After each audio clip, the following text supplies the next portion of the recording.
kumfananisha Okello na Chama inaruhusiwa, lakini kumfananisha Chama na Okello, hiyo ndio dhambi kubwa. Leonbet, chimbo linalotema washindi. Jiunge nasi kupitia leonbet.co.tz. Na adhabu yake ni kunyongwa, tena hadharani, na mwili wako unatakiwa uburuzwe barabarani jiji zima la Dar es Salaam, kisha ukatupwe kwenye asidi, usibaki hata ushahidi. Kumfananisha Chama na Okello, kuna tofauti gani hapo kufananisha Okello na Chama? A very good question, Jadu.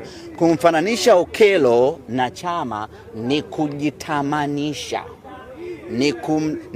ni kumtamanisha mchezaji wenu ya kwamba anafanana na Chama. That's allowed kabisa. Yani hiyo inaruhusiwa bila mashaka yote.